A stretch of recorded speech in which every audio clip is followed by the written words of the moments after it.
are heavily edited, heavily, like shot and sequenced and all that jazz. Well, surprisingly, I've been watching a lot of YouTube lately, and really for the content, but more for how they're cutting them. And I watch ones with about 1 million views, and it's like, how are they, cutting these things, and what's going on? Whoops, how are they cutting these things, and what's going on with it all, and how do they do it? A lot of it's just jump cuts. A lot of it when you guys are doing your YouTube stuff, it's just you're stopping, and then you're essentially erasing the clip until you get to here. And so, you'll see people be like, yep, hey, and then I got over here. And it's like, even like just weird, like jump cuts where you're like, like kind of off center. Yeah. They, so you they don't care. And that's the thing. It's a thing, I think they made it a thing because then it would be impossible to edit for real. So, or you'd have to shoot like 20 takes in order to nail stuff. No, you'd be inevitable, but we're back. We're live. We're back. Right now. Wait, we're live right now. Well, we are live, my friend. What? Yeah. Can you believe it? It's that easy to go easy live on YouTube. Guys, today's Thursday. It's the 30th of July. Thursday's a live day. Sunday's a live day. Thursdays, we're going to talk about the stock market. We're going to talk about investing. We're going to talk about life. We're going to talk about what you do to get ready for the weekend. And then on Sundays, we're going to get live again, and we're going to talk about some golf. We're going to talk about some leisure. We're going to talk about a bunch of things that have going on for the upcoming week, so you can set yourself up for success for the upcoming week. Yeah. And we didn't want to do Friday because everyone parties on Friday, man. Thursdays and Sundays, those are the days, right? Yeah, I think those are the days you can just Thursdays chill out, and Sundays. And it's like catching live. Like a show, That's what I'm saying. We're talking about coming up on a new month. I'm excited. Right. That's what I'm saying. Let's do this. So let's establish some times. If we're going to do live shows and we want people to tune in, we're going to do Thursdays at 2:30 Central, and that is 12:30 Mountain. Well, it's 12:30 Arizona. So 12:30 Arizona, and that would be 3:30 East Coast time, ladies and gentlemen. So that's our times for Thursdays. So let me recap really quick. Thursdays, we're going to go live at 2:30 Central, 3:30 Eastern, and 12:30 Mountain or Arizona time. Okay. And then on Sundays, what's our time for Sundays? We're going to do something during the day so that we can capture some golf in the background, have that kind of as our, massage. It wouldn't be bad at the same time. I mean, that's in the middle of my day, but it really depends. Or morning. Or we could, if the golf is not even, I don't know if it's on. I don't know if it has to be on, because we just thought we would do it something around live like that. That's on TV, right? So what are you thinking? Yeah, we can make whatever work, but I want to be able to establish a time where everyone that's watching right now can just jump on and they know we're on live. I say we do the same time then. So 3:30 on Sundays, 3:30 on Thursdays. You guys know the times. That's 12:30s. Oh, that's Central. I'm sorry. You're right. Eastern 3:30, Central 2:30, 12:30 for the mountain zones, or at least Arizona, because that is a little weird. But you'll get the conversions right. You'll figure it out. Yeah, but that's perfect, man. No, I like it, man. It makes it easy. Same time. Thursdays and Sundays at 3:30 Eastern. I'm gonna figure out wherever you live. And we don't have to be, we don't have to, if you're in Greece, I ain't got nothing for you, man. I don't know what the fuck time it is in Greece at 2:30 here. It could be like they don't have clocks 1 in the morning, bro. Yeah. But if you're watching us live at 1 in the morning, you're probably really tired and kind of like probably slap happy. So this should be, pretty good humor for you. Hey, is that a piano behind you? No, it's just another desk over there that looks like it should be a piano, but it's not. Like that's a $14,000 baby grand. Yeah. Harmonics Elite. I want to see what time it is in Athens, Greece. Are you looking right now? It's 10:50 p.m. So for money time, you guys are you Greeks. For you Greeks you just got done eating dinner. You're ready to kick it. Log on. Watch this live show. Watch this live show. Broadcast it with a projector onto one of those 4,000-year-old Santorini Greek plateaus into the Parthenon. Yeah, and watch on there. Watch us talk about random shit. So you, Joel, the Greek gods would appreciate it. I'll tell you that. They would. That's the name of our show, by the way. We're changing it to Greek Gods. That's the new name. Fine. Greek Gods in suburbia. So I'm just joking. Mere mortals.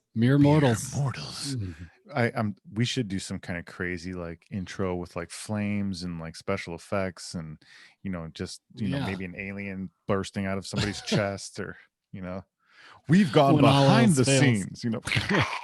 Oh, good one. We've done the heavy lifting, and then Doesn't it? they show you like lifting. We could make like plates out of like styrofoam and like Dude, load I them like onto this. a. Let's Be do like, this. "Yeah!" See, guys, this is what I'm talking about. Okay, the stuff like this, see how that makes you laugh and see how that's Yeah. fun. Yeah. That is the stuff that you should do in your life, because that is the stuff that's fun and it's funny when you get a kick out of it. It's the stuff you did in high school. Like, hey, you know, it'd be funny is if we dressed up in, you know, we did it, and we did wrestling. leotards, and we went up on stage and we danced around like jackasses. I mean, we did that. We pretended like we were in the WWE and we were doing full on wrestling shit back in the day. A bunch of people did backyard wrestling back in the day. It was a blast, dude. We had a blast. We didn't give a ridiculous. shit, dude. We didn't give a shit. Leaping Lanny Poffo. Speaking of wrestling and going through tables and shit like that, you making tables nowadays, aren't you, or something? Yeah. So what's your side hustle you got? Okay. Now? Well, we got a few of them, but you know, I've been enjoying making this table, and that's had a couple iterations out of it. And the cool part is that I messed it up. I built a standard farmhouse table, and I saw a YouTube video and I said, I'm going to do that and I'm going to film it. So I got a video coming out soon. I'll show you guys how to do it. Oh, that's and dope. It's pretty straightforward. You can make it for $150. If you don't need to buy a bunch of tools, I bought a sander and I already had a circular saw, which is not ideal. You probably want a table saw, but I got the table done. I got all fancy with the top and had to rip the top off and put a new top down, which is only 2 boards, like two 2x10s. And I had here another secret is just have Home Depot cut it. Just have Home Depot cut your stuff. Just be like, yeah, I need this board. I need this board in a 253.5s and a 237s, 337. And he's like, dude, and you walk out. All you got to do is hammer them down. Or sand it. And part of me was like, well, I don't want to ask them to do it, dude. That's what they do. They stand there all day. They're masters. Now, like, word to the wise, if you're at Home Depot buying wood, you're probably buying pine. They do have some, I'm learning all this. They do have some nicer woods, but you might want to find a specialty shop. But if you're just starting out like I am, you can really build a nice table. Like my wife walked in the garage, was like, damn, Joel, like, honey, or whatever, this is nice. And she's like, I didn't know. And I was like, well, I'm just thinking, I'm just drilled boards together and threw some stain on it and sanded it down. Now, I don't want to discredit that. It's so much fun. So the table's there. It's done. Now check this out. Here's what we're doing today. I don't think I told you. Payne and I, my son and I, are about to go get some paint when we're done with this. Beautiful. And we're doing a Pollock on top. Nice. Pollock the top of it. Then you'll re-epoxy. Then we're going to put the clear epoxy down. So it's going to have a nice bar top finish, and it's going to be all Jackson Pollock splattered. And then it's this nice, like deep, like wood, honey, like wood stained table. So it's like a nice sand. I sanded the corners. I made it all like round. It's really cool. And the tops just, cause it's going to go in this room back here. Yep. And that's going to be our like art and project room. Sure. And so that's going to be our art and project table.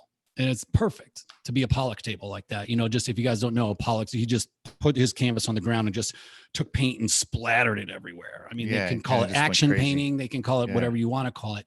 But to me, since I don't know how to paint, and my son can come in and help me, this is going to be perfect. Yeah, no, I like that. I like that. How you're kind of involving, the whole family too. That's super dope. But it's also a good dry run too. If you ever wanted to turn it into a grind and make it a second source of revenue or something like that, because I've always been telling people, especially nowadays, because I know some people that have lost their jobs because of COVID and whatnot. Oh, yeah. And I always tell people, I'm like, hey man, why don't you sell some of that stuff? I see you making furniture. I see you making picture frames and all kinds of stuff. Sell that stuff on Etsy. You might think I'm crazy. It'll sell, and it'll sell for a lot, and people will pay the shipping. They'll come and get it. That's the thing. I don't blow your mind. Here's the thing, Tony, like I go on Etsy and I see all this beautiful stuff. And the initial point was that I was going to build a table, use it as a prototype to sell, but I needed to build one first. And I do want to sell it. So I'm still going to take pictures of it right before I epoxy, and then right after I Pollock the top. I like it. And so hopefully somebody will maybe want to buy one. Now, there are tables that you can sell for $2,000, $3,000, $4,000, but you really need to buy the wood. You got to buy like a nice cherry or oak or whatever it's going to be. You can still sell pine. Like if you build a pine table for $150, you can probably sell it, $300, $400, $500, $600, $700, depending on how nice it is and whatever. So I am going to try to sell a couple. But to your point, I'm kind of like, wow, there's so many competitors out there. Who's going to buy it? Listen, I got another hack for you. Yeah. I know a guy that does exactly what you're talking about with tables here. And what he did, which was his breakthrough, and he's making like $3,600 a fucking month because of this move. He skipped all of that shit and went straight to the freaking mill and got the wood straight from the mill, straight from the horse's mouth, and had them cut for him there, and didn't get it through Home Depot. Well, that's ideal. Yeah. I mean, he just literally went there and asked, and they said, yeah, of course, sure. Wow, that's cool. Now there's a couple other lumber stores that I'm going to go to next, right down the street, that have really quality stuff, because my friend is doing the same thing. He's selling RH Restoration Hardware copy tables, and he calls them RH copies, and they're they go for $3,000 to $5,000 online. Yep, and he's been doing this for multiple years, and it's there's the blueprint, baby. And he's selling them for like $1,500-$1,600 a pop. He's making about $1,000 a week whenever he does a table. Deal. That's exactly what I'm talking about. And I go, how busy are you? He's like, as busy as I want to be. Yeah, exactly. He's like, I take, because he has a full-time job to me too. Yeah. He's like, I just got to go. He built a fucking trailer in order to be able to get more wood when he goes back to the mill now, because it was so successful. He's like, oh my at first he's like, the guy was like, oh, you need to have 5 pieces minimum. And the guy's like, like, oh my God, that's a lot. He's like, 5 pieces, he's like, yeah. And he's like, I don't know, man. Okay, fine. I'll take him, so he took him.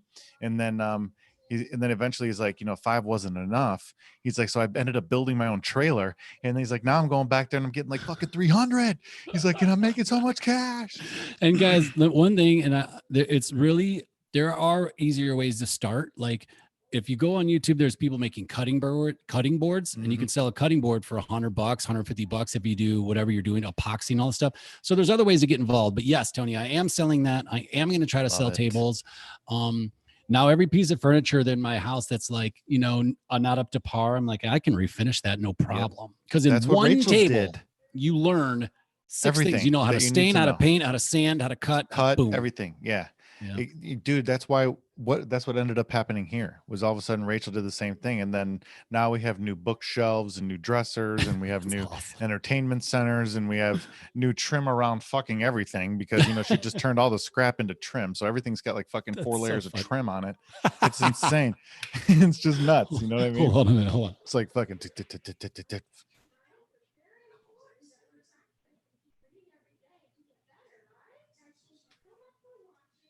ladies and gentlemen, I don't know what's going on. We are live right now. Joel just left. I don't know what. A little guy's here, and he just had the TV up loud. And, we're trying to do, home, hang out, and schooling at the same time. You guys know how it is. And hang out, schooling. Jenny work, goes to life. And tables, life. I know. So that's actually why I'm trying to take a break from some caffeine and stuff, because I just feel like my brain was like, and I couldn't. Yeah, I couldn't. I just couldn't deal with it anymore. Look, I was talking on my podcast yesterday. I did my podcast. I released it, and what I was saying to everybody is, I go, look, everybody needs to calm the fuck down. Okay, everyone needs to be able to just sit there for five minutes. Okay, and read a book. I'm dead serious, just like a real book, not an audio book.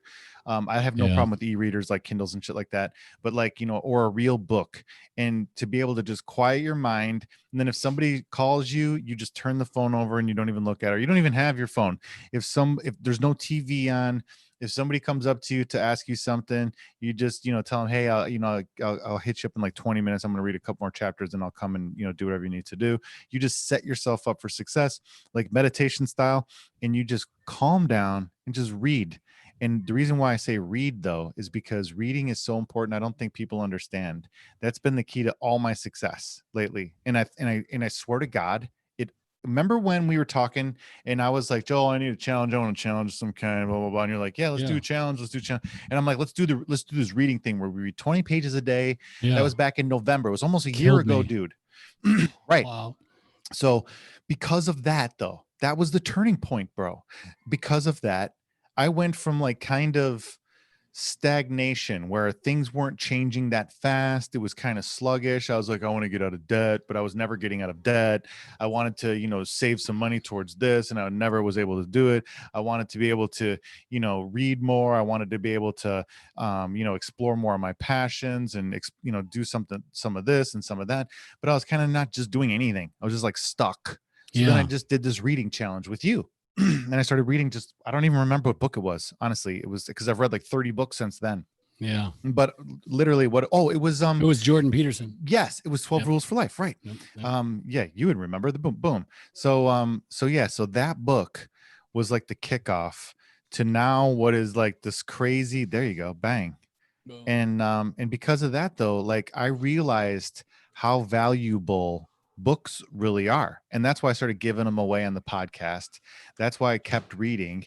And then it almost keeps me reading because now I read these things before I give them away.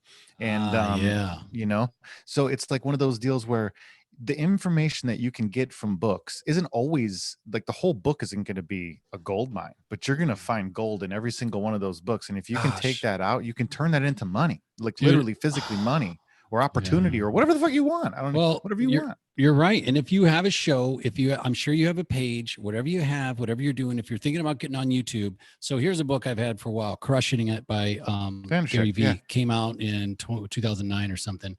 And I was flipping back to it again because I looked at he tells you how to do social media. He's all over it depending on what you're doing. And the YouTube. And he's like, and I glossed over YouTube when I first went through it because I wasn't into YouTube yet. And then I was like, wait a minute, how come I love doing video? Why? And so I looked through back some of his stuff.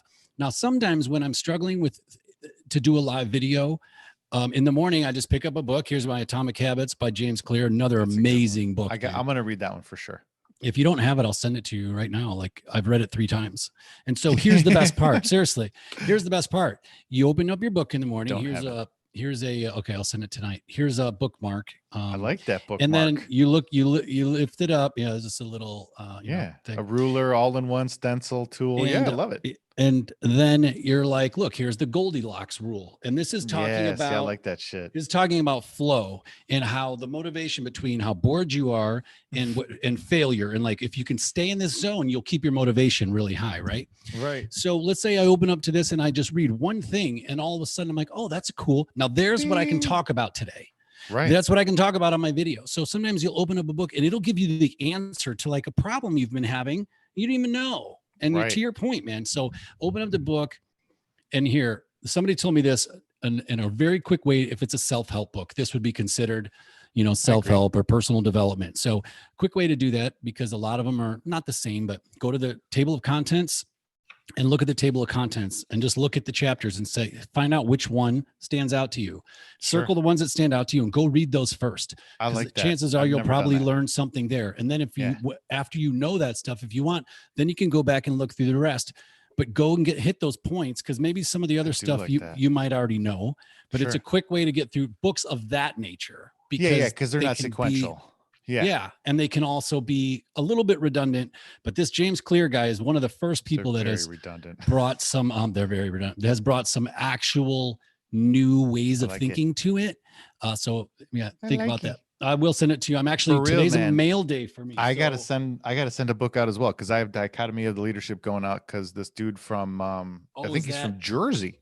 His name was Don Taggart. He won the book this month. Nice. Yeah, so today's a mail day for me. So I'm sending out a couple postcards from the St. Louis Zoo when I was just there. And then I'm sending this to my buddy Brian, if he ever watches. It's just a little book and a little, hey dude, I'm thinking of you, but look what I put in there. Yeah. I put one of these stickers in there. Snap. This is from Tony's Nebula Camera Shop Etsy store right here. So just like we were talking about, shout out to you, bud. So I'm gonna send it to my buddy. I got another sale today on that bad boy as well. What? Yeah, What'd you sell? It's just camera straps. Every once in a while you'd be sitting there and then I'll get the ding. And then, my Apple Watch will, light up and it'll be like new sale. And I'll be like, dude, perfect transition to Apple Watch. All right. Yeah. We were talking about Apple Watch. So I got one. Mine's pretty beat up. I've been swimming with it for the last few months. That's your old one still then. Okay. Yeah, it's my old one. So through work, we have a program where if you do enough steps every day. Dude, are you serious? If you do enough steps every day, you don't have to pay for it. What? But if you don't get it like 12 basic workouts a month, you get charged like $15 on your credit card.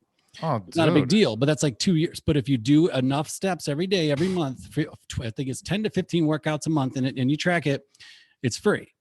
Wow. Which is really cool. So I'm ordering mine today. I'm ordering my 5 today and I get it because I'm getting the 5 with the cellular data. It's like $100.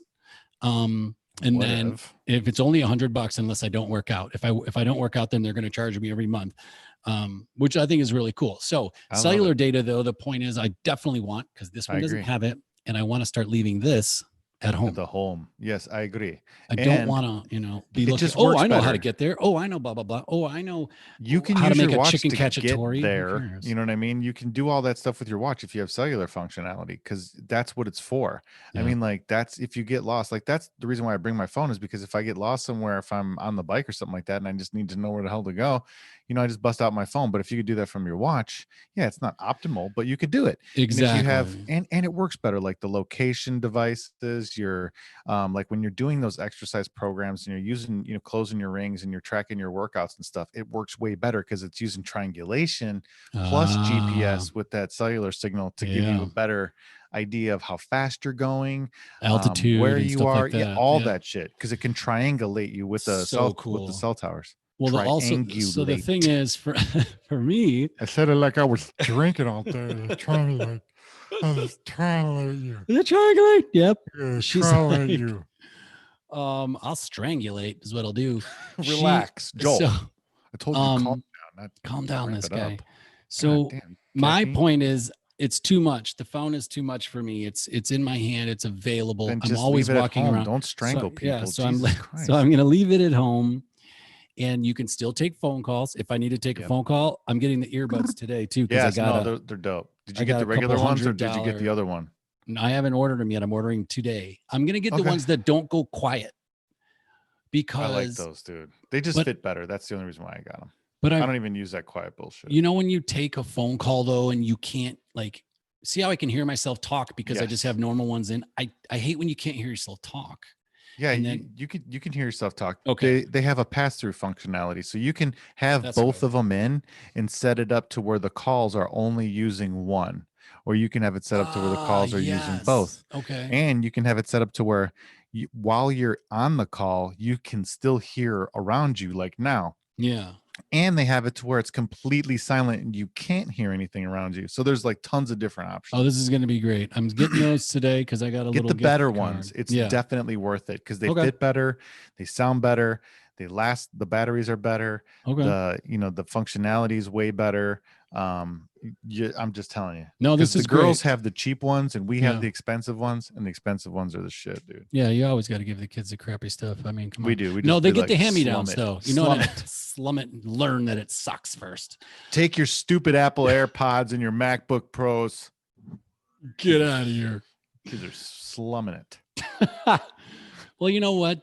Those computers used to be expensive, Jenny. We joking, always buy Macs. They're spoiled brats. No, I know you are. But what I'm saying is the computers used to be expensive, and they still are, except now everybody else has said, wait a minute, if Apple's going to charge $1,500 for like a base model, boom, so are we. Because Jenny just picked up one of those Surface? The Surface Pro.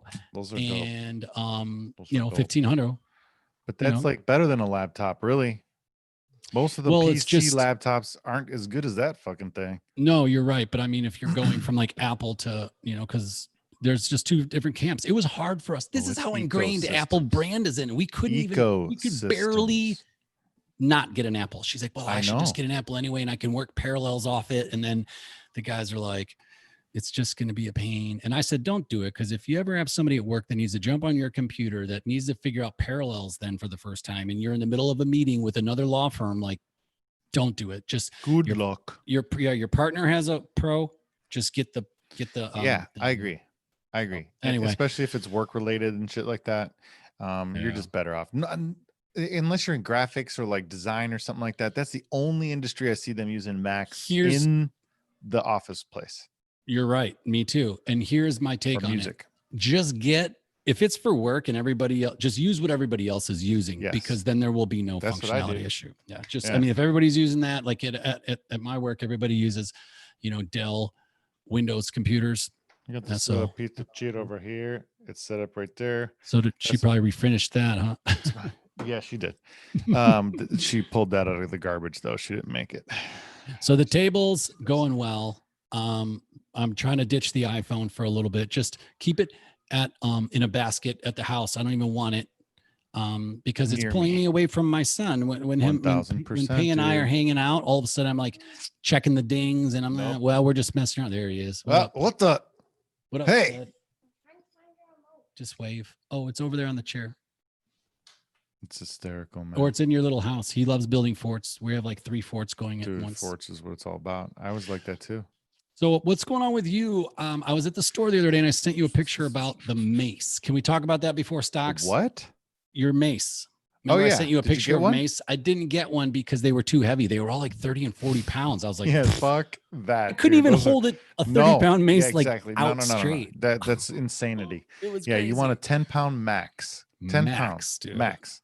But that little club, I like that little club. Those clubs are dope too. Like, but my suggestion to you is to get the weighted bar, dude. The weighted bar is so badass because get like 9 pounds, not 9 like pounds. 2. Get like a 9-pound weighted getting one bar today.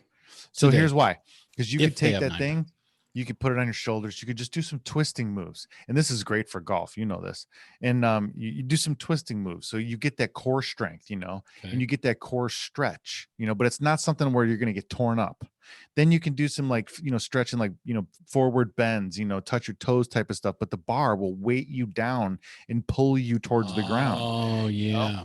And then you could just do some more moves while you're bent over. You could just do some rows real quick. And then you could pick it up, straight arms and just keep it over your head. And it's like a huge shoulder and just core hold exercise. It. Yeah, and just moving it and just hold. You don't even have to press. Right. You could just Yeah. And then you could press it a couple times if you want. Then you could swing it back into the front and hold it out in front, And it just that's what gives you like the shredded look, is because you're just resistance. It's just resistance the whole time. And then for golf especially, I take my weighted club and I'll even do like the whole shoulder turn and like hip moves and stuff. I can't do the whole thing because I'm sitting in a chair, but you know what I mean, with this weighted club, almost like you do when you're in the on deck circle and you're going to go hitting. You put the weighted donut on, you take some swings with the bat being a little heavier. Obviously your form's all fucked up because the thing weighs so much, but then when you take off that weight and you knock that fucker down and you go to the plate, the bat feels like it's like a feather, and you can swing the shit out of it. I know I never did that because I always thought it was going to throw me off, and then I felt like I couldn't feel it. But in golf, if you're looking to increase your swing speed, which translates into distance, there's some really good programs called speed sticks, which is what they have. They're sticks with little weights on the end, and you're supposed to swing as fast as you can. I've seen that. My buddy swears by it. He does every gadget known to man, so I could trust him because he's tested every single gadget because he's loaded, and he just buys. He's like, I just bought this. Well, the swing sticks. He told his wife that he should do YouTube videos, bro. Good man. He told his wife that he bought a launch monitor for like 14 grand when it first came out. He told his wife it was mine so that she didn't get mad at him. With it. And I'm like, dude. So I said, hey, Settle, why don't you send me my launch monitor? I need it back. Oh, I just said his name. What if you showed up? It doesn't even matter. What if you showed up to get it? Yeah. If you showed up to get it and he had to give it to you because the wife was there. That's good. I should just text her and be like, hey, can you have, my boy ship that back because he's not returning my call. That's great. That is so good. But he was really kind to me, man. That guy sold me 4 sets of golf clubs, like seriously nice golf clubs for $500. And I sold 1 set for $500. There you go. From your messages, you were always telling me, Joel, go to the basement. I don't have a basement. Sell something. I was like, all right, I'll go sell something, Yeah, no, for real. I mean, honestly, dude, I'm still grinding that out too. I've been selling t-shirts and shit. I mean, it's insane. Well, you look at these guys that have multiple revenue streams. Like one of those things you sent me the other day, and he's like, here's how much money I made today. And he's like, this from my YouTube channel. Oh, how crazy was that? $25 in t-shirts. Dude, that guy is a genius. So the cool thing about, we're going to follow his stuff. The cool thing about that is, he might have sold $60 in t-shirts this month. Maybe next month it's 20, but he's got so many other things adding up. Yeah. And that was one day. Yes, so it's like, maybe you sold a $20 t-shirt and people will be, it's only $20. But if you're selling, if you're doing that 12 times a month, every month, like it'll add up in some way. Yeah. So you were selling things because you got into trading like hardcore now. Well, that's what I'm saying. That's not why you got into selling things, but now you're like taking in this sales money and buying stocks max with it, value, or baby, max value. Everything has to have max value. What's that mean? If it's not making money for me, then I got to turn it into money so I can have it make money, you know? Ooh, man, So you got like all here, so moneyfied here in the last like look, month, dude. so if you're going to use your time, which is the most valuable thing there is, if you're going to use your time to make money, that's great and all, okay. And you work hard, but you're going to be doing that till you're dead. If you use your time to make money and then you have your money make you more money, that's how you retire rich, young, and successful, and you can do whatever the hell you want. So my thing is I did a lot of the living where I spent my time for money, and then I took that money and I bought cool shit. So I want to now be able to unwind some of it, because some of the cool shit is not, it doesn't have my attention anymore. So I'd rather just move it out and turn it back into And money that I we now outgrow things, can. Yeah. Yeah. It Yeah. just, you lose interest. And now I just want to use that money to make more money, whether it to be, to buy more stuff, or whether it to, explore more passions, or to replace my car, like we were just talking about, with buying the Tesla. Old boy And just bought a brand new Tesla. right. And Damn. that's what I'm saying. Like, that was a pipe dream last November when I was talking about a book challenge. That wasn't Yeah. even on the table. And now all of a Wow. sudden I was able to throw together $30,000 in 2 days. That's insanity, dude. If you would have told me that like 9 months ago, I would have been like, man, hook me up with your drug dealer. How do you do it? I mean, you got rid of a big part of you. I mean, For sure. you did a boat thing. Can we bring up the Yeah. boat? Yeah, no, I sold the boat for sure. I mean, like, I sold the boat just to be able to, again, it was a max value thing. So the boat had max value right now. So if I would have waited a year, maybe, right? Yeah. And or two, that's when you start getting hard in depreciation because of the age of everything. But at the same time, I wanted to do some more upgrading to the boat. But if you're going to put money to an old boat like that, you're better off just selling it, and you can get better value by buying a different boat that already has all the stuff that you wanted to upgrade Yeah. anyway. Yeah. And that's still on the cards, but in the near term, I have bigger fish to fry. So as you know, because you have kids too, I can't spend as much time grinding on the fishing circuit and doing all that stuff. So I need to flex and turn this thing into pay for her college, get her from point A to B safely, and make sure that I survive so that I can take care of my kid as well. So I'm going to get the safest car possible, the one that's going to be as environmentally safe as possible. And when you really do the math and you run the math and you find out that the car is only going to cost you about $35,000, not 60, like the sticker price says, you start to really realize what's going on here. You can get max value out of everything as long as you just look at it a little bit different. And it starts with, just like I said, like understanding that you've been led to believe that you should trade your time for money and use that money to buy things, like even a house, which is an asset for some people, but for other people it's a depreciating money suck. You know what I mean?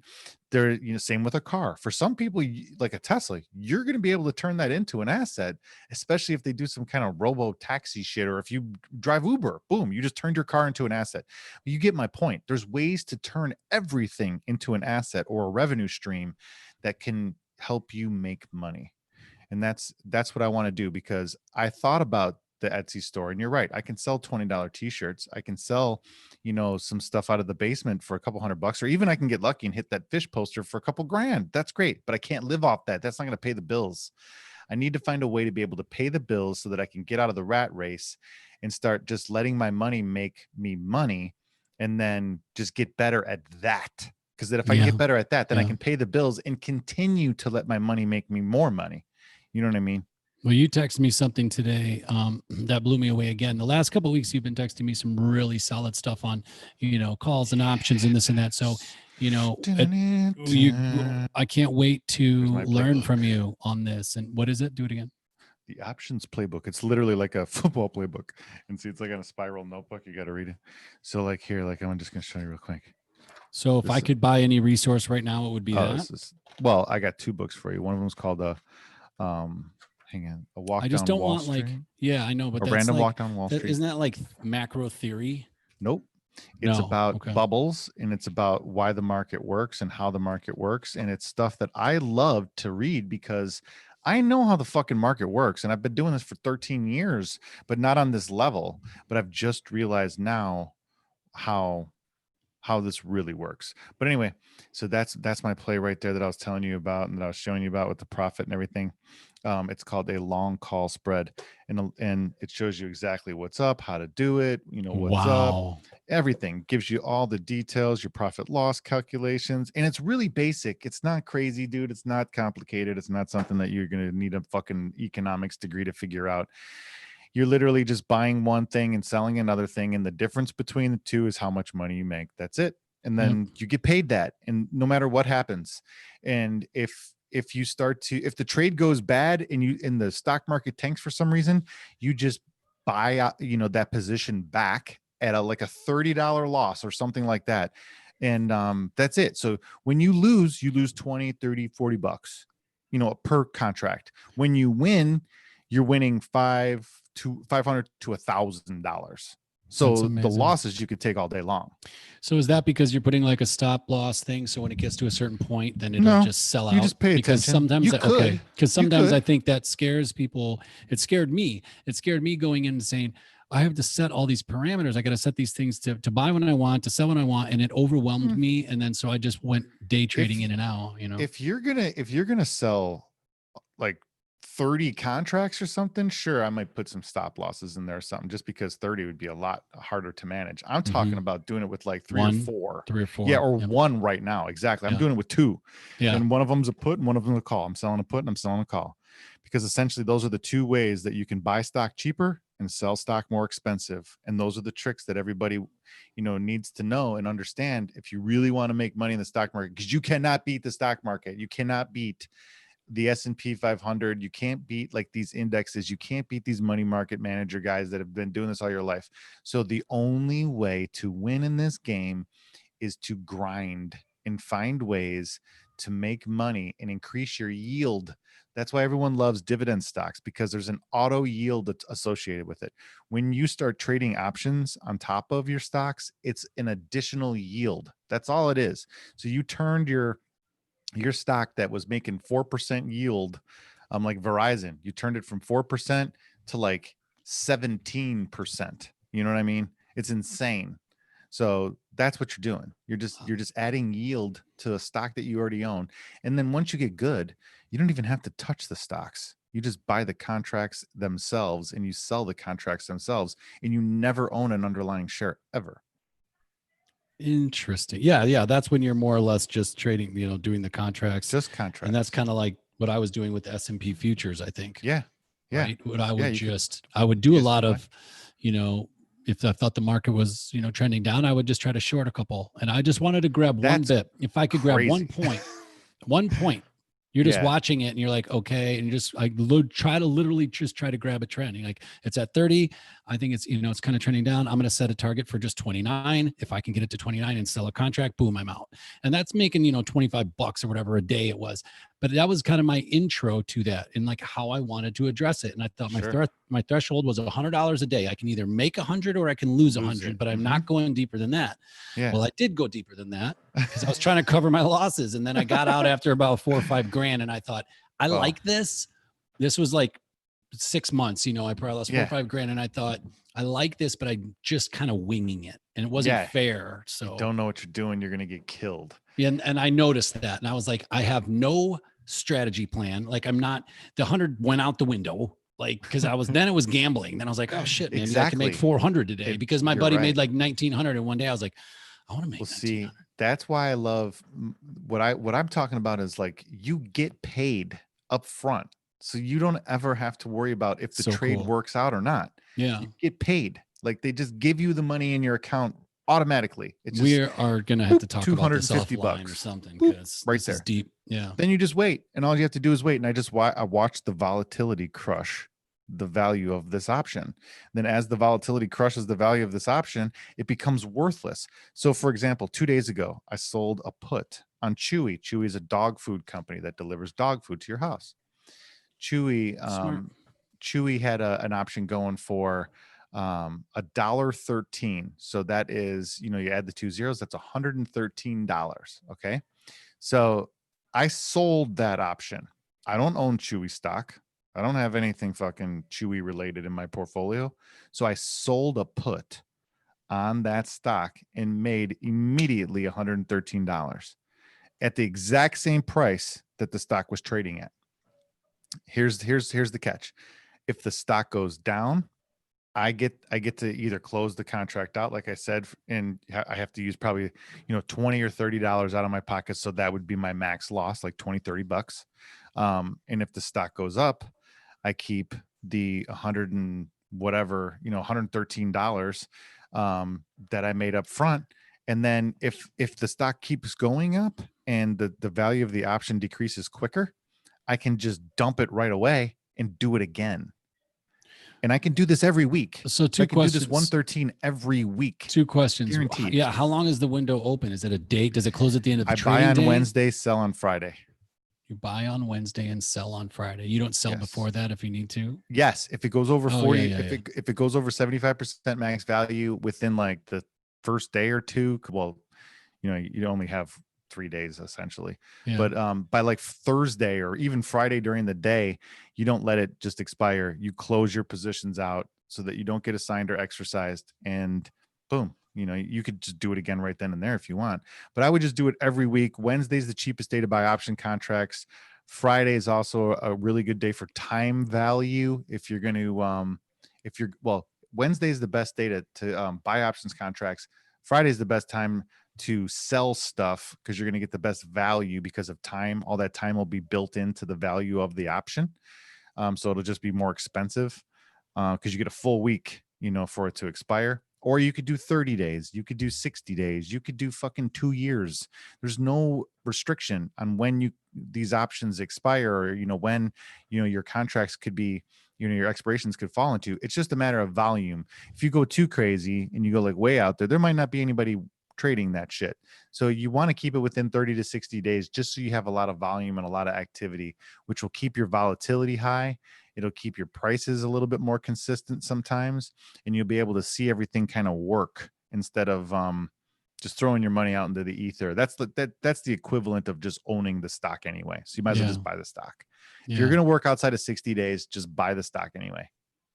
Yeah, that's right. Because we're just talking about trying to make money on moves, really, so that's cool. No, dude, I dig it.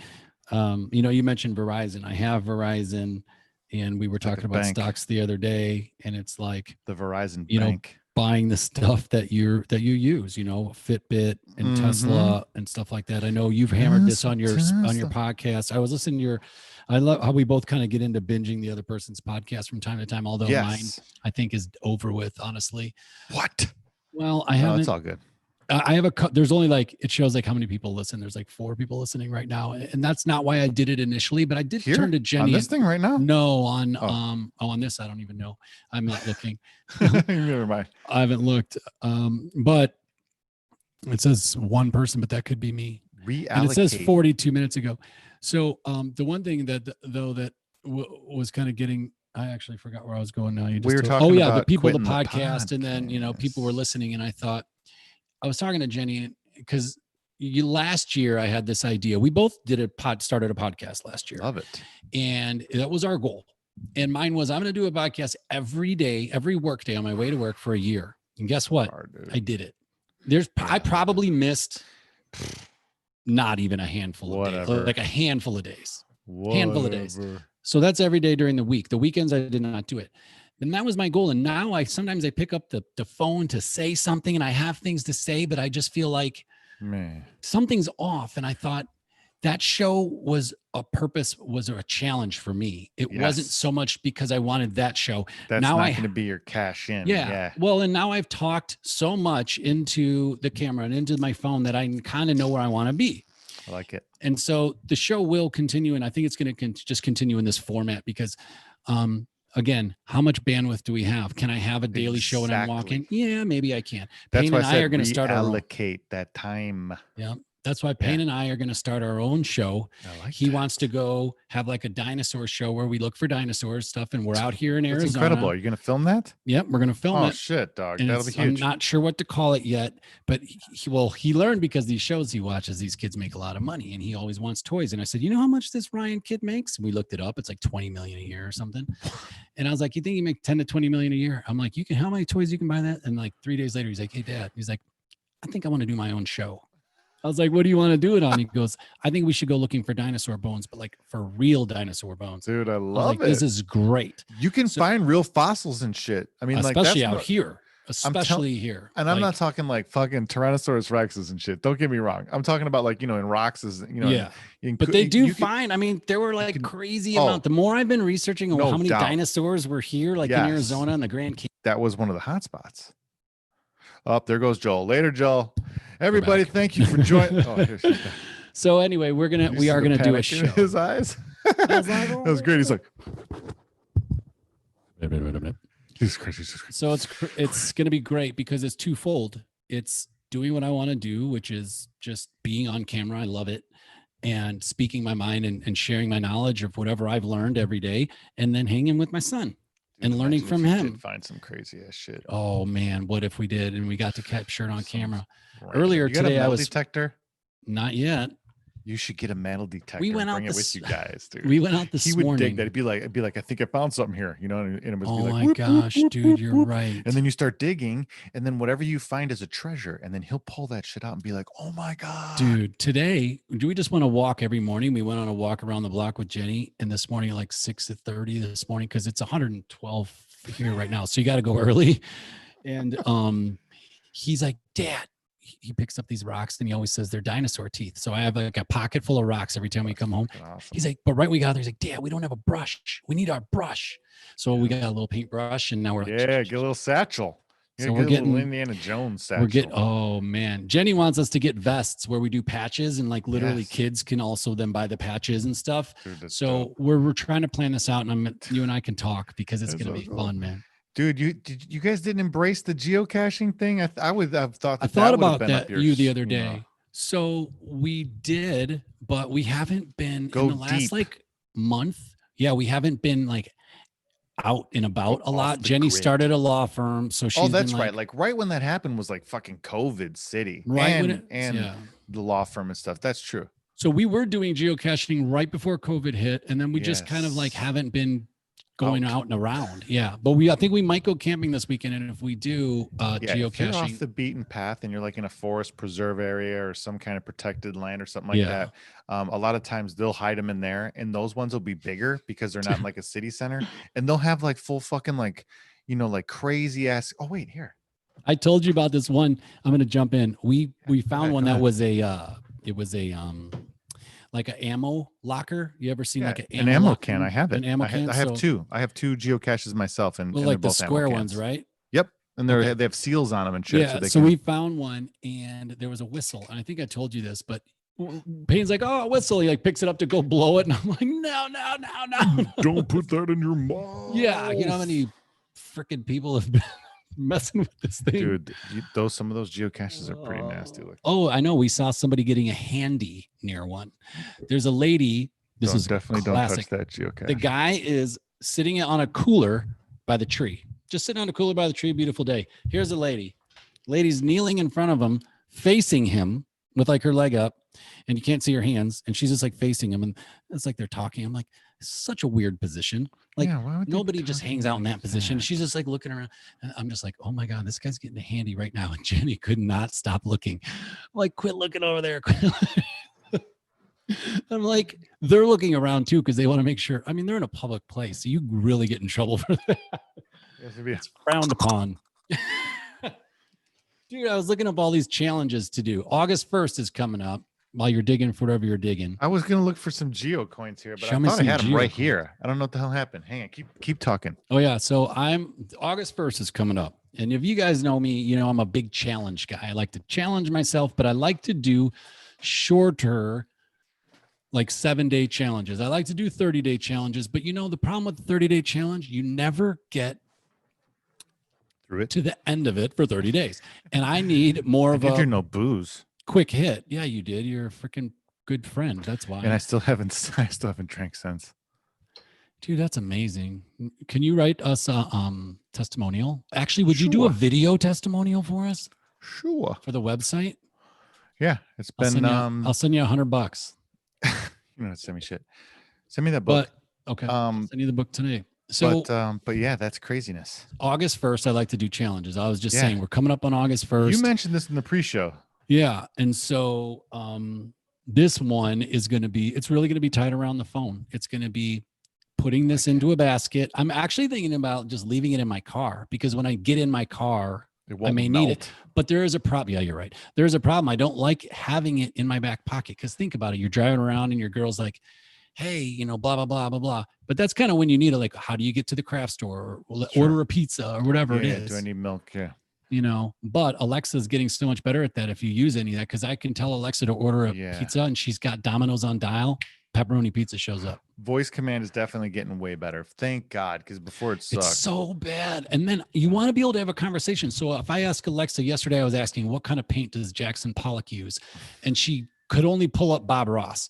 But sometimes she'll say something. Alexa. She's like, Bob Ross used to use. And I'm like, well, you know, because for Pollock, you need high viscosity. It needs to be liquidy, right? Because you need to do this. Well, you can't have it on a palette where it's just like, turn it upside down, it won't drip. It won't move. So I can't use that type of paint. I can't use. I need oils to use versus like latex, I think. Is it?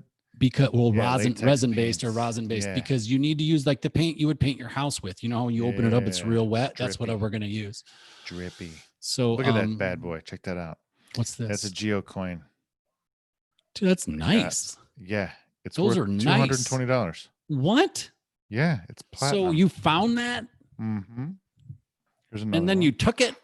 Yeah, and then you log it. Here's another one. Are you supposed to put it back? Well, no, I'm going to put it in a different geocache. That's so this one $200. What is this? had a note. This one's like a geocache from like, I don't know, some kind of Canadian Girl Scouts thing. And there's like a Girl Scout on there and stuff. Wow. And then there was like a note that said, email me when you get this. And then I logged it online and stuff. And then I take it and I'm going to move it to another place. I got this in Minnesota, downtown in Minneapolis.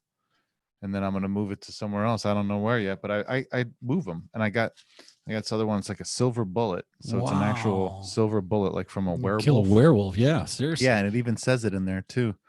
So like it's an actual bullet, but the firing removed. And it says, you know, like this is geocaching silver bullets are handmade replicas of actual bullets that are used in the Wild West. Silver bullets are unique, sought after treasure of the geocaching community. So yeah. So I found silver bullets. Dude, it is a lot of fun. We just haven't been out. That's really the truth. Because I thought about it. My little app, I was cleaning out my phone the other day and I saw the Geocache app. I was like, Tony's probably like, what have you guys been doing? But we haven't been around to do any of travel bugs. So you attach this to something and then you attach the other part to, or you keep the other part and then you can track whatever you want. You attach it to whatever you want and then you can track. This was what I gave you. I sent you a travel bug, didn't I? I have. I still have it. You know, part of me doesn't want to put it in there, but also we haven't found one to put it in because we tried to find one a few weeks back across the road and I think somebody stole it because it should be right where it was. And I posted a note, you know, you can post a note in the app like, hey, is this what it looked like? Because it's gone. And so we'll see. I haven't checked it, but good. Yeah, I wanted to say something really cool about the show, guys, girls. What we're doing is we're doing longer shows when we go live. And then during the week, we're going to pop in and we're going to do kind of one-offs on the stuff we talked about. Like I know Tony's going to come in and talk a little bit about at least some of his trading strategy and what he's been doing. And I'll be coming in. I'm going to show you the table. I'm going to show you how I finish it off with the poly because I think that's really cool. Not a lot of people are like doing like under poly stuff. I think what I'm seeing online is people finishing tables really nice and clean and then selling them that way, which is great. But I think to make it different, because how do you differentiate yourself when everyone's selling tables besides in your market, right? Because everybody's selling tables or whatever, but they're all spread out. So in your market, there's room. There's totally room. There's definitely room. And there's room to buy things at garage sales and refinish it. But what I think is that there's a certain market for that, you know, because you can go to IKEA. Look, it's not going to be cheap. You can go to IKEA and buy a desk for $100. If you make a desk, it's might cost you the same, but now and here's a quick pricing. I'll tell you that. So what I found some guys say is this: take the cost of your wood, right? So your materials stuff, because whatever no one ever knows what to do here. No, take your materials, and that's one cost, and then find out how much time Yes. Right? It's going to take you have to factor that in. So let's say a lot of people are doing, let's say $30 an hour. So that would be annualized. That's like $64,000 a year. Yourself, if you were, baby? So take $30 an hour, multiply that by how many hours it took you, right? So let's say it took you 4 hours at, $30, that's 120. Sure. So $100 for wood, 120 for time, for that's labor. 220. Now you multiply that time 1.4. Okay. And they say 1.4 for some reason, because it's, I don't know why, to be honest with you. I think it was for like the overage and like. So I just take another 120. Yeah. So take another. Yeah. And then, so that's how you would price out. And that's essentially you building in profit margin into it. Now, some people will sell it for like 300, 320. So yeah. So if it costs you, $100 in material, and I usually don't factor my time, but I like that there's a system. Does. That's the problem, though. And then you end up shortchanging yourself. You can shortchange yourself. The only thing is, like, this table, because I messed up, took me a lot of time. So I think I'm going to go with the product. Don't start counting until like the 5th version, like your 5th iteration. You should have it nailed. There you go. Then I think you can start tracking like consistent costs. And one other tip I heard. So anyway, multiply it by 1.4.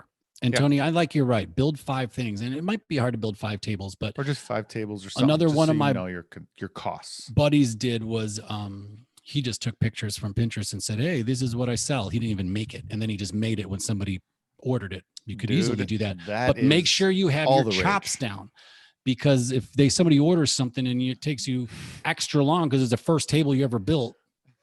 Even if that is the case, even if it does suck a little bit, people will still end up buying shit from that person. It never fucking fails. It's crazy. That's what I'm saying. He's right. If you do something halfway decent, even halfway decent, it doesn't have to be perfect. It doesn't have to be, professionally done. It doesn't have to be, exact measurements and all this other shit. As long as you put your some real love into that motherfucker, and you make it your version of a table, and you put you into it somehow, some way, even if it's just your time. That's you, that's totally fucking different. Nope, I agree. And one really cool piece I heard today, and I want to share this with you, is because I caught myself doing it. I've had 2 people come into my garage, my friend, and then somebody delivered a pizza the other day. That's great. And they're like, "Hey, this is really cool. This is really cool. This is a great table." And I started pointing out flaws. I was like, well, the table's a little twisted. And I was like, and I didn't really get the stain on top. No, do not make excuses for anything, because you know what? You made it and it's great. And if, you don't have to tell people about that stuff. You know what I mean? And I'm not talking about the people you're selling it to, but definitely not to people you're selling it to. But when people come in, like, if somebody sees it, shit. Don't be like, well, there's a little here and there's, but it is easy because you're comparing it against, whatever the best all the furniture in the world. Walter E. Smith. Yes, I don't even Thomasville or whatever. No Walter E. Smith. I have no idea. I've never bought furniture in my life. I'm just like, hey, Rachel, go cut us up a bookshelf. You know what I'm saying? Yeah. I need more bucks. I need another dresser. Not really. Undies. Yeah. We end up getting all of our drawer. I need a garbage. drawers for my drawers. Yeah. We get them all out of the garbage, and then she just refinishes them, like you said. Dude, Jenny's the hardware. We were walking through this alley back here today because I found a shortcut off the path, and Jenny saw like this big wooden like entertainment, and she walks over to like knocking on it to see like what it's made out of. I'm like, I'm not touching that piece of stuff right now. I thought you were going to tell me another story about someone getting a handy. Oh gosh, imagine. Unreal. And another guy. But speaking of handies, they're everywhere. I've been all these people out there doing these challenges. A lot of people are doing these no FAP challenges. You know what a FAP is? What? FAP is the word for I thought that was a different people, not masturbating, I suppose, is what they're doing. Right. I thought that was a different month, though. Oh, like, I mean, I don't know what month it is. People in general are just doing it. Probably. Oh, that's funny. Something like that, right? I thought it was. I guess. But I think that's an interesting word, FAP. I was like, well, how does FAP? I think it's an acronym. No, it's not an acronym. They say that's the sound it makes.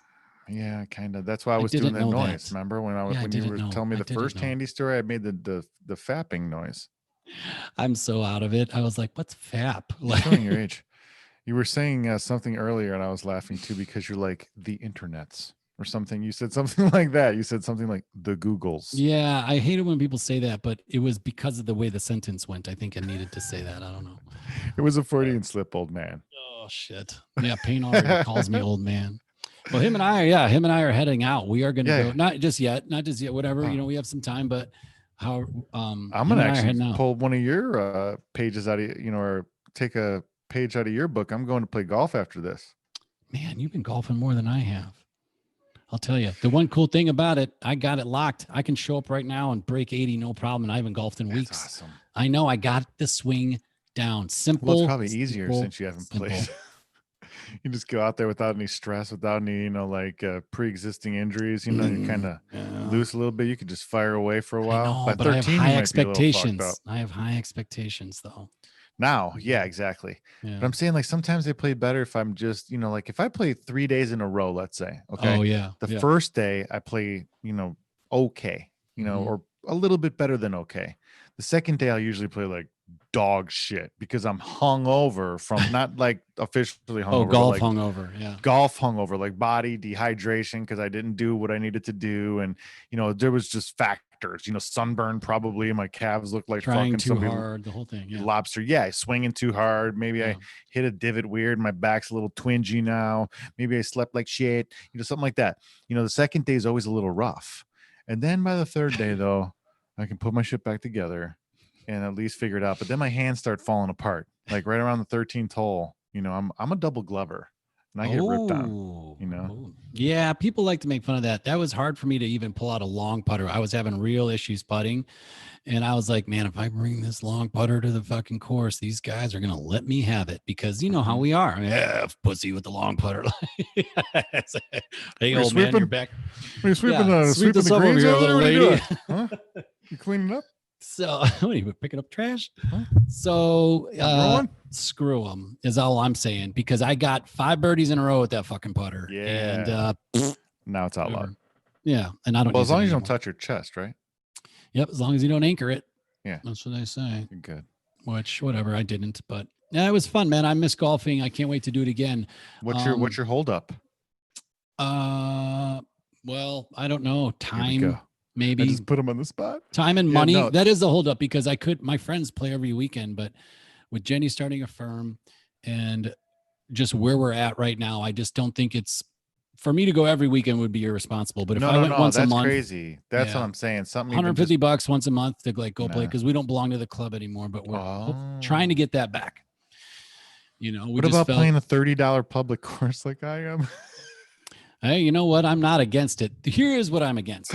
And this is why I don't play those a lot of times because I can hit a drive down the fairway. I can stick one to 12 feet, 10 feet, got a nice birdie look. And the green's like this. No, and the green is like this. And I'm going, what's the point, man? I mean, I can't, you're not going to, Listen, that's why people always say to me, they're like, hey, Jones, you never get pissed. Everyone always gets pissed at the golf course. And I'm like, you don't understand, you guys. I played competitively back in the day. Yeah. A, you have to hit 1,000 balls a day. B, you have to play 3 times. You got to play at least 3 rounds a day. I mean, if you can play 3 rounds a week, right. I mean, I'm you have to, literally you have to eat shit, sleep and breathe golf. I'm like, so for me to come out here and have the expectation I'm going to tear the place up is just ridiculous. It's ridiculous. So why would I get pissed off at some ballooned expectations that are impossible to hit unless I put in 6 months of just fucking crazy grinding? No, that's so true. And it's good for you for getting to that point. I think that does come better though when you're a better golfer because you understand that you're like, well, I know I got the ball here and it's a birdie putt or whatever. If the greens are screwed, who cares? I mean, I'm already, you know what I mean? So it's and it's more, like I said, it's more sometimes you can go out and not score well, but you know that you hit the ball well. Right. And I can be happy with that. Be like, oh, I really hit the ball well, even though I shot an 84, which I don't know when the last time I did that. Temporary greens and there was the size of fucking. You ever been out when they didn't tell you that they just aerated the greens? Of course. Oh, yeah. assholes. I did that in Vegas one time. I'm like, you just charged me 200 something for. That I was like, come on, guys. I'm talking like some $30 course. No, yeah. I got screwed. And it was after 3, you know, and I expect Twilight. that shit. yeah, I expect that shit after 3. They're like, it was $6. Okay. I'm like, whatever, dude. You know, just leave the fucking pin in for like 5 more minutes, please. Yeah. Because the sun's well, like now they leave down. the pins in. Permanently. So now you putt with the pin in. You can or you can't. But now that's a whole thing. It's like, because let's say we're all on the green and you want the pin in. I don't want the pin in. He wants the pin in. You're picking the fucking pin in and out. I'm taking it out and I'm going to Jenny putt. thinks people are doing handies over there. Yeah. They're turn around. Someone's getting a handy again. But I'm just saying, I'm going to putt with the pin out. You want to fucking putt with the pin in? Just wait. I don't mind putting with trample the fuck out of the hole. Pin in from far away. But from close, I don't like it, and it's effed me on a couple of occasions. Yeah, that's what I'm saying. Yeah, I mean, statistically, the guy, what's his name, Bryson DeChambeau. He talks like how the statistics show you. Well, he was one of the dudes that started this madness, and the Earth is flat too, Joel. But I'm fucking pulling the pin, dude. If the Earth is flat, how come the putts break? No, I'm just kidding. Oh shit! They always break the wrong way too. It's like. Well, people get screwy when they think it's always supposed to break towards the water. And I'm like, well, in theory it would, but they purposely make these greens sometimes to not do that because you think that's the case. I try to explain to everybody, I'm like, the green is a completely separate entity. It's a separate entity. Course. Yeah. Now, the low point a lot of times is where the water is, but not on a few holes out here where I play. They say, look at the valley. So if you look downtown, got to find downtown. You have some actual fucking valleys by you. Yeah, find downtown, and then that's where the valley, and so everything kind of breaks towards downtown, they say. That's crazy. If you come out to Phoenix area, that's a good tip. Yeah. Well, like I said, we live in a swamp that's really good for growing corn. So, I mean, there's like and soybeans. I can't see anything except for just fucking sky. All my cousins in Southern Illinois, they all switched from corn to soybean like back a long time ago. That's soy.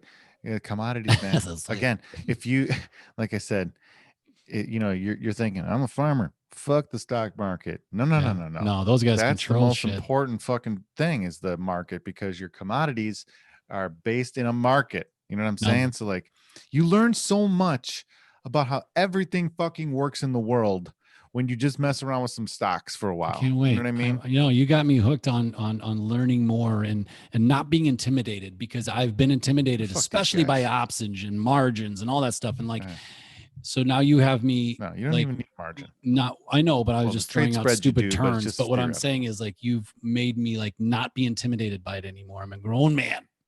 Jesus Christ, dude. Literally, man, just take control of your money. I mean, I have a tip that I'm going to do. One of my first videos is going to be called the 3-fund portfolio. Ooh. And I will give a little bit of that's my lead for one of the first videos I'm going to do, which is like, again, because I'm reading that book, A Random Walk Down Wall Street. Yep. And in that book, he basically explains to you that the guy that you're paying to manage your money sucks. The guy that that controls the mutual fund that your work has your money in sucks. The guy that is day trading and trading individual stocks doesn't know what he's doing either, and he sucks. All those returns can't even come close to just if you took your money and bought the S&P 500 index. The S&P 500 index will beat those guys every single year. You can look it up. This isn't just bullshit. This is quantifiable. You can see it. There's history. You can see the numbers. It doesn't even fucking come close. Yeah. So if you just took your money and just bought the S&P 500 index, you do really well, and you wouldn't have to really do anything. So here's the I don't know if this is it. Although it says SPDR. It says S&P 500 ETF. Yeah, right? Which SPY. Which is this exchange traded fund, right? Yeah, that's an ETF. That's the SPY, SPY. So yeah, this is the SPY. So it's at 326 today, and check this out. If you go and and this is Robinhood, but you zoom out to the 5-year, whatever, past 5 years, it's up 57%. Yeah. So now, whatever. I mean, do that math. Yeah. Real quick. 5 years divided by 57% is a little over fucking 11% total, right?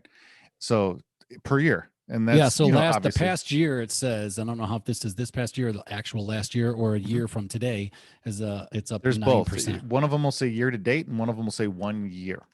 Yeah, but the one I'm selecting is not actually giving me both options. So I'm saying that's why I don't know. It just says 1 year. Okay, so that's an actual calendar year. That's a calendar year from today. Yep.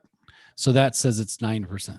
Yep. So, okay. So yeah, you're going to have a little fluctuation. Like I was going to say, some of them are going to be 11.5, some are going to be 9.5, some are going to, but you're all going to be right around that 10, 11% range, right? If you gave your money to a professional money manager, like a hedge fund guy, and he came back and pulled in 9%, 8, 9% for you on an annual basis, that dude's a rock star. So there you go. No, you're right. Give you the secret.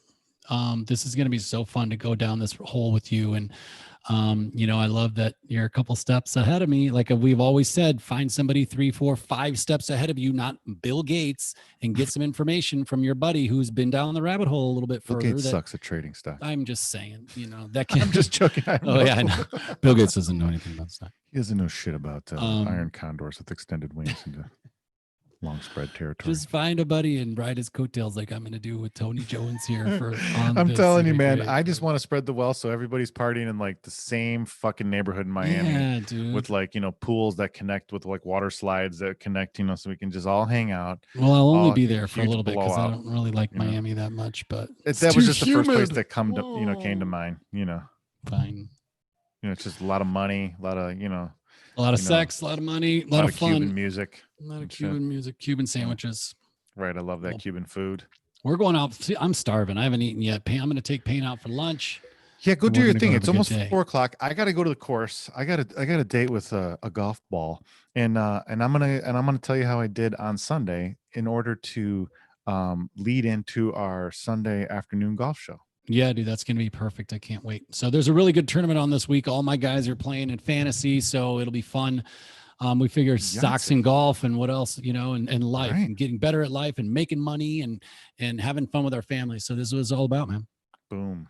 I love it, brother. Thank you. Well, go do your family thing right now. I'm going to go do the golf thing. The stock market's closed, and then we'll talk again on Sunday.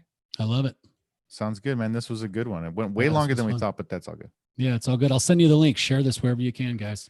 Booyah. Yeah. Spread the wealth. Spread the wealth. Intended. That should be the name of the fucking podcast. I love it. Well, we'll talk about that again. But I'm going to run. I'll talk to you later, bro. See you, bud.